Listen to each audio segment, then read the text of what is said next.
श्री सच्चिदानंद सद्गुरु साईनाथ महाराज की जय। श्री सच्चिदानंद सद्गुरु साईनाथ महाराज की जय।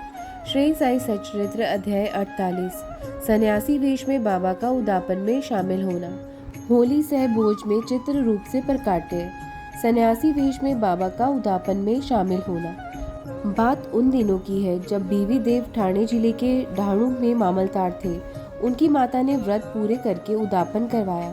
उस अवसर पर 150 ब्राह्मणों के भोजन का भी आयोजन किया गया। देव ने बापू साहेब जोग को पत्र द्वारा सूचित किया कि वे बाबा को उनके उदापन व भोज में निश्चित तिथि पर शामिल होने के लिए उनकी ओर से निमंत्रण दे दें और प्रार्थना करें कि उनके बिना यह उत्सव अधूरा रहेगा, अतः वे अवश्य शामिल हों। मुझे बाबा पर पूरा भरोसा है कि वे यहाँ पधारकर अपने इस दास पर कृपा अवश्य करेंगे। बापू साहब जोग ने वह पत्र पढ़कर बाबा को सुनाया। बाबा ने बड़े ध्यान से सुना और बोले कि जो भक्त मुझे इतने प्रेम से स्मरण करता है उस भक्त का मैं सदैव ध्यान रखता हूँ। मुझे यात्रा के लिए किसी प्रकार के साधन की कोई आवश्यकता नहीं होती। जो मुझे प्रेम से जहाँ भी पुकारता है मैं उसी क्षण उसके सामने प्रकट हो जाता हूँ। फिर वे बोले कि देव को पत्र भेज दो कि मैं 2 लोगों के साथ अवश्य ही पहुँचूंगा। बाबा की आज्ञा अनुसार बापू साहब जोग ने देव को पत्र लिखकर भेज दिया।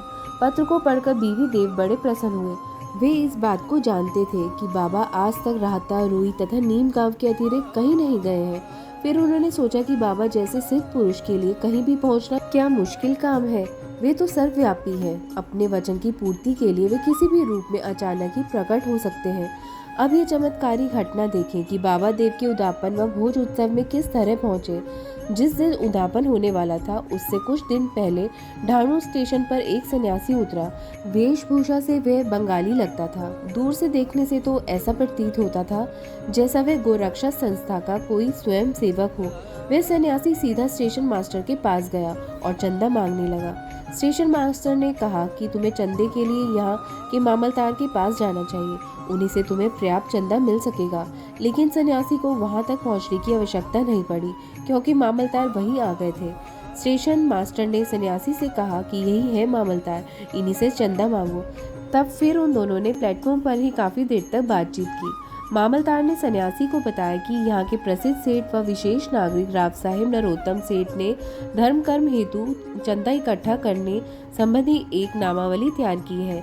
ऐसे में एक अन्य नामावली तैयार करना उचित नहीं लगता, अतः अच्छा यही होगा कि आप 2-4 महीने बाद पुनः पधारें। मामलतार की बात सुनकर वह सन्यासी वहां से चला गया। फिर 1 महीने बाद वह सन्यासी बीवी देव के घर तांगेर से पहुंचा। उस सन्यासी को देखकर देव ने सोचा कि सन्यासी चंदा मांगने ही आया है। उस समय देव ने स्वयं को कार्यों में व्यस्त कर लिया। तब सन्यासी ने कहा कि श्रीमान, मैं चंदा मांगने नहीं भोजन करने आया हूँ। तब देव ने कहा कि यह तो बड़ी प्रसन्नता की बात है, आपका यहाँ भावपूर्ण स्वागत है। सन्यासी बोला कि मेरे साथ 2 बालक भी हैं। देव ने कहा कि आप उन्हें भी ले आइए, भोजन में अभी 2 घंटे बाकी हैं। अतः देव ने सन्यासी से कहा कि यदि आप आज्ञा करें तो बालकों को लेने के लिए मैं किसी को भेज दूं। सन्यासी ने कहा कि आप क्यों चिंता करते हैं, निश्चित समय पर उनको लेकर मैं स्वयं ही उपस्थित हो जाऊंगा। तब देव ने उन्हें दोपहर में पधारने को कहा। ठीक 12 बजे वह सन्यासी दोनों बालकों को लेकर पहुंचा और भोजन करके वहां से चला गया। उत्सव की समाप्ति पर बीवी देव ने बापू साहेब जोग को उल्हाना देते हुए एक पत्र लिखा जिसमें बाबा पर वचन भंगता का लांछन लगाया गया। वह पत्र बाबा के पास ले जाया गया। पत्र पढ़ने से पूर्व ही बाबा ने बापू साहेब जोग से कहा कि मैंने वचन भंग नहीं किया, देव को सूचित कर दो। मैं 2 बालकों के साथ उसके भोज कार्यक्रम में मौजूद था, लेकिन जब वो मैं मुझे पहचान नहीं सकता था फिर निमंत्रण क्यों दिया। उसे लिख दो कि शायद उसने यही सोचा होगा कि सन्यासी तो चंदा मांगने आया है। क्या वह नहीं जानता था कि मैंने उसका संदेह दूर करते हुए उसे कहा था कि मैं 2 बालकों के साथ भोजन करने आऊँगा। हम लोग ठीक समय पर पहुंचकर भोजन करके वापस भी आ गए। मैं अपना वचन पूरा करने के लिए सब कुछ न्यौछावर कर दूंगा, मेरे शब्द मिथ्या नहीं होंगे। जब बाबा ने ऐसा कहा तो बापू साहब जोग को बड़ी प्रसन्नता हुई। उन्होंने पूरा उत्तर लिखकर देव को भेज दिया। देव ने जब पत्र पढ़ा तो नेत्रों से अविरल अश्रुधारा बहने लगी। उन्हें स्वयं पर बड़ा क्रोध आया कि उन्होंने बाबा को व्यर्थ में ही दोष दिया। फिर उन्हें सन्यासी वाली सभी बातें याद आ गई तो बड़ा पछतावा हुआ। होली सह भोज में चित्र रूप से प्रकाट्य है। इसी तरह की घटना हिमांडपन के साथ भी घटी थी। बात 1917 की है जब होली का दिन था। उस दिन हेमांड पंत को स्वप्न में बाबा सन्यासी के वेश में दिखाई दिए और उन्हें जगाकर कहा कि आज दोपहर मैं तुम्हारे घर भोजन करने के लिए आऊँगा। फिर कुछ ही देर में हेमांड पंत की निद्रा वास्तव में ही खुल गई। उस समय उन्हें सन्यासी वेशधारी बाबा दिखाई नहीं दिए। वे उस सन्यासी के शब्दों को याद करने लगे। हेमांड पंत 7 वर्षों से बाबा के साथ थे और उन्हीं का ध्यान भी किया करते थे, लेकिन उन्हें ये आशा कभी नहीं थी कि बाबा कभी उनके घर भोजन करके उन्हें कृतकृत्य करेंगे। फिर वे धर्मपत्नी के पास जाकर बोले कि आज होली का दिन है, एक सन्यासी अतिथि के रूप में हमारे यहाँ पधारने वाले हैं, वे भोजन करेंगे, अतः भात कुछ ज्यादा ही बनाना। हेमांड पंत की धर्मपत्नी ने सन्यासी के बारे में पूछा तो हेमांड पंत ने सब कुछ बता दिया। तब वे बोली कि ये कैसे हो सकता है कि बाबा शिरडी के श्रेष्ठ भोजन को छोड़कर इतनी दूर बांद्रा में आकर हमारे यहाँ रूखा सूखा भोजन करेंगे। तब हेमांड पंत ने कहा कि बाबा के लिए असंभव कुछ भी नहीं है, संभव है कि वास्तविक रूप में ना आकर किसी अन्य रूप में पधारें, इसलिए थोड़ा ज्यादा भात बनाने में क्या नुकसान है।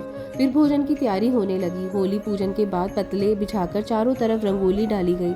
मध्य का स्थान अतिथि के लिए छोड़कर दोनों तरफ पंक्तियों में घर के सदस्य बैठ गए और भोजन की परोसोई शुरू हो गई। जब भोजन परोसा जा रहा था तब घर के सदस्य उत्सुकता से अनजान अतिथि की राह देख रहे थे। मध्य के समय तक भी जब कोई नहीं आया तो दरवाजे पर संकाल लगा दी गई। फिर अन्न शुद्धि के लिए घृत वितरण के बाद भोजन करने का संकेत हुआ। पहले अग्निदेव को नैवेद्य अर्पण किया गया, फिर भगवान श्री कृष्ण को।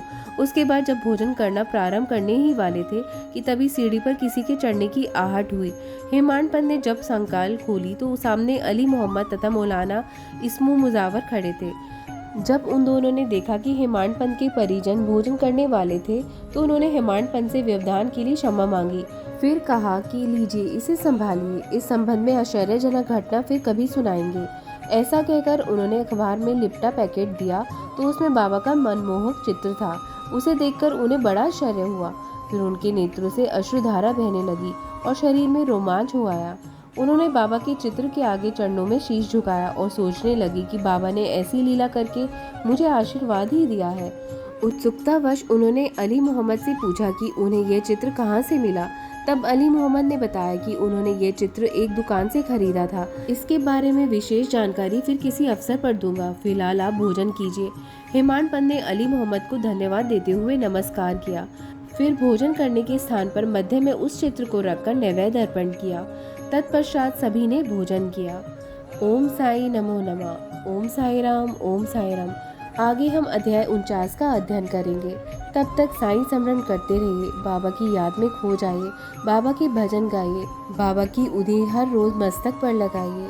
ओम साई राम। जय साई राम।